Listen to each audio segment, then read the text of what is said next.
بسم الله الرحمن الرحيم والذاريات ذروا فالحاملات وقرا فالجاريات يسرا فالمقسمات أمرا إنما توعدون لصادق وإن الدين لواقع والسماء ذات الحبك إنكم لفي قول مختلف يؤفك عنه من أفك قتل الخراصون الذين هم في غمرة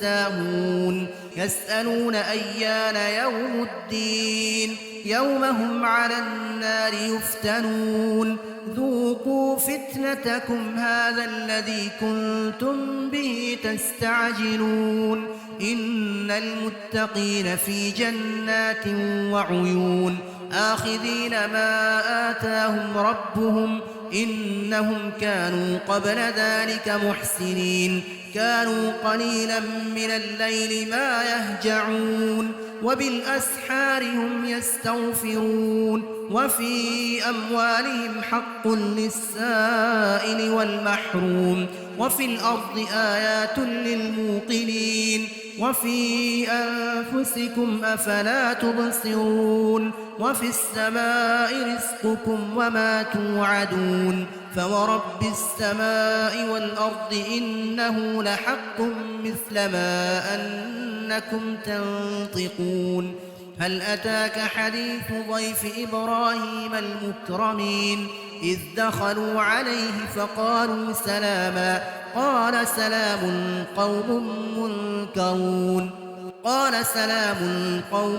منكرون فراغ إلى أهله فجاء بعجل سمين فقربه إليهم قال ألا تأكلون فأوجس منهم خيفة قالوا لا تخف وبشروه بغلام عليم فأقبلت امرأته في صرة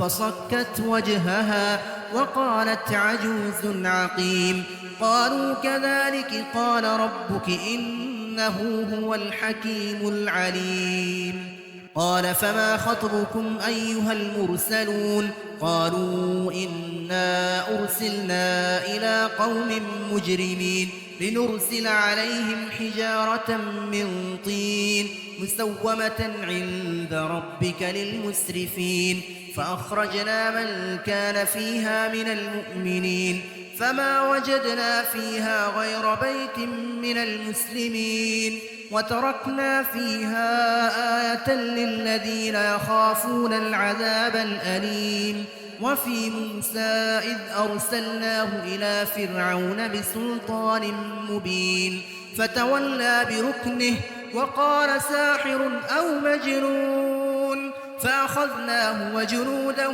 فنبذناهم في اليم وهو مليم وفي عاد إذ أرسلنا عليهم الريح العقيم ما تذر من شيء أتت عليه إلا جعلته كالرميم وفي ثمود إذ قيل لهم تمتعوا حتى حين فعتوا عن أمر ربهم فأخذتهم الصاعقة وهم ينظرون فما استطاعوا من قيام وما كانوا منتصرين وقوم نوح من